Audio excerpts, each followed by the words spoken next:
You see the hero, the main character, super strong, super powerful, and then some punk goes up to him and pours beer on him, disrespects him, disrespects his mother, all that stuff, right? And you're like, why can't he just walk away gracefully, peacefully? There was once a boy that was quick to anger.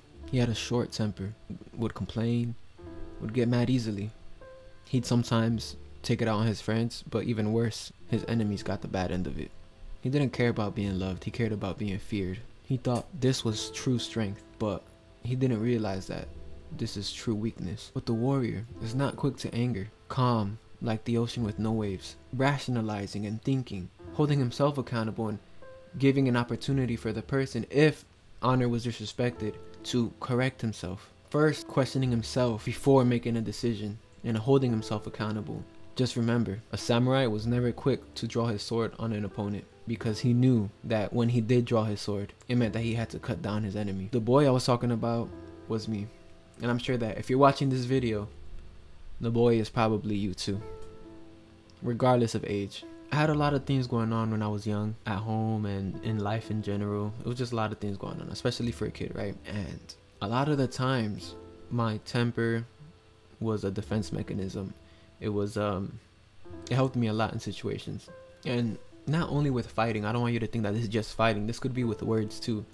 Somebody disrespected me, I'll disrespect them back. Somebody disrespects you, you're quick to say something with a sharp tongue, quick to attack on something. And sometimes people don't even mean it in certain ways, but you're just so on the defensive, you're just so aggressive with it that you're quick to charge to action when there is no need for that action. But the reality of it is that I wanted people to see me as strong. I had a chip on my shoulder. I wanted to prove that I was tough, that I was a monster, a beast, that, you know, I'm about that life, so don't mess with me, leave me alone. That's what I wanted to prove. And yeah, it helped me, especially with bullies and kids that would try to attack my friends and like bother us and all this stuff like that. I'd sometimes catch myself taking it out on the people that were close to me. Not only that, on top of that, I have avoidant attachment style. So it's like those two don't even combine well together at all. That's the worst mix you could have, probably. Eventually, I got humbled by my uncle. We both had an interest in boxing, or developed an interest in boxing. The interest in boxing in general is in my family since as long as I remember. And so I got humbled by my uncle once, which is closer in my age than you think, right? And so, you know, so inspired by videos that we saw, we decided to go out and spar. And so we put the gloves on and we started sparring. Him being older than me, he was getting the advantage on me, right? He was beating me up. And so I was like, you know what, that's it, I'm going all out, I'm gonna use my anger. I'm over here thinking I'm a Super Saiyan, right? And so I just no discipline, no nothing, right? One of those dudes that say, when I see red, it's over, like on that type of stuff. So that's what I did, and I still got beat up, right? And I cried, whatever. But I think that was the first step in learning a valuable lesson. Bruce Lee says, a man with a quick, short temper will soon be made a fool of shortly. Something like that. And so not so long after that, eventually, you know, I was always interested in martial arts, art of war, all that stuff at a really young age, right? But not just because like I wanted to beat people, dominate, but it was just, it's interesting to me. It was interesting to me. And even now it's interesting to me, right? As you can see. And so I wanted to be like a superhero. I always wanted to be, you know, strong. And, you know, even though my idea of being strong was kind of like whatever, but anyways, I decided to take up boxing and I was good at it. Before I knew it, I started sparring, and I was sparred. My first sparring match was against a kid. He was like 18. Mind you, I'm like 11 or 12. What I will say is that I hit puberty at a young age, like 10. I'd often get mistaken for being like 16, 17, but I was only like 11 or 12, right? And so anyways, I sparred this 18-year-old and he had bruises, like all his face, his lips was like swelled up after, and his parents were there. I was fine, right? And so that first sparring, I beat him up, and I remember feeling a sense of pride, like, yeah, like, you know what I'm saying? I could do that to an 18-year-old. Imagine people might, you know, I was kind of hyping myself up, but then seeing him go back to his parents and like, you know, they're like, oh man, like the face of defeat and discouragement kind of had me feel guilty. And he never came back to the gym again. And I'm not gonna say I regret it, because, you know, that's just boxing, that's a sport, you know, if you can't handle it, then it is what it is. But I felt like I learned something. I definitely learned something, that is the idea of not everyone you fight is your enemy, and not everyone that helps you is your friend. Anyways, I kept progressing.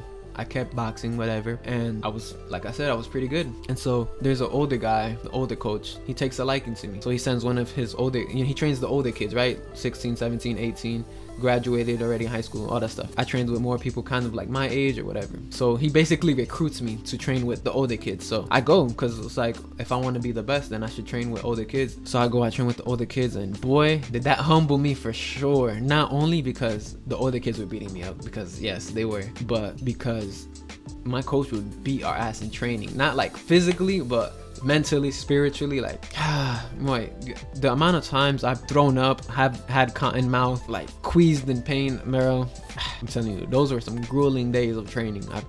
As I started to grow and get a lot more better, and to hold my own against the older kids and keep up in training with the older kids, I started to realize that it was no longer about proving that I'm the toughest, proving that I'm the strongest, you know, dominating this opponent and beating them till they submit or whatever, right? It was about mastering myself and discipline, mastering the art, the beauty of being able to not only defend yourself, but to defend the people that you love, because that's what a true warrior is. Not having to fight, but choosing to defend something. Because honestly, and you know, this is like cliche, a lot of warriors or books you'll see say this, that the best fighting is when you don't need to fight. That can't be more true. That is 100% right. Because the thing is that if you know you're strong, you won't have to feel the need to go out and prove it to anybody. I could have avoided fights when I was younger, since I felt like I had something to prove. I'd go with it and let myself be controlled by somebody else. That's the danger. That's the problem. Not only are you letting yourself be exploited by somebody else, but you're also exploiting yourself because you're reacting on rash emotions, no thought, no discipline, nothing. And that makes you a lot more closer to an animal than a human being. But instead, to be the true warrior, to have that patience, you have discipline and control. You come out the stronger man. Sure, you might be tempted. Sure, he might have tried to disrespect your honor or say something. What if he didn't mean it that way? Now you just smacked him across the face because you misunderstood. How stupid does that make you look? How much regret, how much shame do you have upon yourself? You took another man's honor for something, for a mere word, regardless if it was meant in the wrong way or not, because you let it choose to harm you, or you responded with something even more disrespectful that could even possibly cost your life or cost that man's life. First actionable step that you can do: heal, my friend. Heal from the troubles that you don't speak about. Heal from the troubles that you deal with at home or in life. We all have problems, but it's important that you find a good and productive way, or else it will consume you. You will no longer become somebody that is yourself. Before you want to act harsh, rash, or illogical, what you want to do is, when you feel that boiling up point, when you feel like you're about to let go, regardless of if it's anger, aggression, you're gonna say something smart back. In that split second, make a decision to rationalize with yourself and make a rational decision. So at least if you do something, it's from rational thought and not emotional action. Yeah, I like that. Rational thought, not emotional action. But you roll with that, because then whatever happens, you have a better conscience, because you chose, not your emotions, not external people trying to exploit you, trying to control you, or get a reaction out of you. Now, what's truly helped me become like a more chill person, not really get mad that easily, is something that my counselor told me one time when I was young in school. She said, the moment you get angry, you hold your breath. You don't know it because you're not aware of it, but you hold your breath, right? And so that puts your body in a fight or flight situation. And then what do you think happens from there? What do you think escalates from there if it's an argument or disrespect or aggression? So what's important is that when you get to that point, if you want to practice being more patient, being more mindful, being more kinder, if you ever take a deep breath, you know what? You're right. You know what? We can't speak right now. What you said kind of hurt me. I don't want to talk. You could say anything, but taking that deep breath is the most important part. And let's say you still feel a little bit angry. You're like, nah, that didn't work. Take another deep breath, right? Okay, you still kind of feel triggered. Okay, take another deep breath. And so you can be rational and decide and choose and make a decision from, like I said, a rational state of mind instead of an emotional action. Back in history, when a warrior or samurai pulled out his sword, it was with full 100% intention to cut down and take out the man in front of him. With that in mind, you should also take interactions with such delicacy. You should also have that intention in somewhat of a way, not to cut down your opponent, right? But to really truly contemplate on, is this worth fighting for? Is this worth arguing? Is this worth cutting down my opponent for, or him cutting me down for? Is this argument, aggression, whatever, gonna affect or matter for the future generation? And 99.8% of the times the answer is no. And you're probably gonna think, man, we don't live in the samurai time. Man, you're doing too much with the cut down your opponent thing. We're just gonna fight, whatever, blah blah blah. In boxing, in a professional setting, people die. People don't come back the same. Imagine a street fight, and not even a street fight. Imagine there's no rules. It's life. You can possibly lose your life, and that's what you need to understand. Or you can possibly take somebody's life on accident. There's been stories over something that wasn't even worth a grain of dirt. I'm not saying to be a pacifist, to be peaceful all the time, because there is a point in time for you to defend yourself, defend your honor, defend the things that you believe in. But that's what you got to rationalize. Is this truly worth it? Am I defending something that I love? Am I defending my life? Or am I defending my ego? And is it worth it at that point? There's a true strength from walking away from a situation because you feel like you got something to prove. I kind of understand because I was confused by this too, right? You see the hero, the main character, super strong, super powerful, and then some punk goes up to him and pours beer on him, disrespects him, disrespects his mother, all that stuff, right? And you're like, why can't he just walk away gracefully, peacefully after all that? If it was me, I'd, you know what I'm saying? That's what you're thinking. But it's because he knows what he's capable of. He knows that he's strong. He doesn't have to prove it to anybody else. He might look weak to that person. He might look like a, you know what I'm saying, to that person. But he knows what he looks like to himself. And in his mind, he spared that guy. Obviously not in such a barbaric, bruteful way, but in reality, he spared that guy. And the guy doesn't even know it. You know why? Because he was able to rationalize and say, is this worth it? That's why I always preach to learn martial arts. To learn a certain martial arts if you're a man and if you're on the path of becoming a true warrior. I didn't learn these things until I started training martial arts. Just like it sounds ridiculous if you pull a gun on somebody for saying a yo mama joke, in the same way you should think it's ridiculous to start a fight over something that's not worth a grain of dirt, like I said before. And you know what? Some men are willing to go such lengths, but you're not one of those men. You're a true warrior.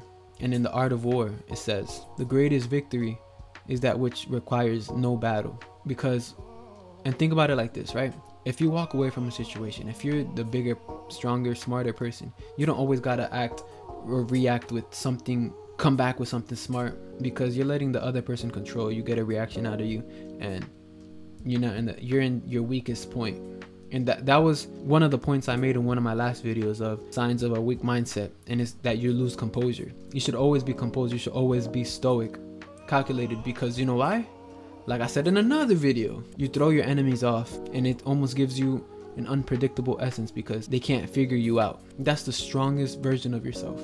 If you know what you're truly capable of, you have nothing to prove, so you can walk away with a clear mind because you have nothing to prove to anybody. You know who you are. But on the flip side, that other person is insecure. They're starting to stir trouble. And what's going to happen is that they're going to pay for that insecurity, and they're going to get a hard lesson on life the harder way because they're going to meet somebody that's not as patient. And yeah, man, that's pretty much it. Like, subscribe, comment, all that good stuff. If you want a brotherhood, if you want to be a part of the true warrior class and follow this growth of self-improvement and becoming a community of men so that we can raise our future generation and make a world a better place, honestly, because it all starts with yourself, and then it all starts with the lessons that you provide to the future, the knowledge that you hand over. And so I just opened the Discord chat. I'm not trying to sell you anything. Everything is free. If you want to join that community, hop in the Discord. It's new, so you know what I'm saying, let's grow together. Let's get this together on this path. I'm not the perfect warrior. I'm not saying I'm a true warrior yet, but we're learning and we're growing, and whatever I find, I'll share with you guys. But that's pretty much it. That's just a tangent. One extra little tip: practice mindfulness, practice meditation. I don't practice mindfulness and meditation every day, I'm not gonna lie, but I do when I need it. And in situations like that, it's always very helpful. The more the better, right? And yeah, that's pretty much it, man. Mad love. Peace.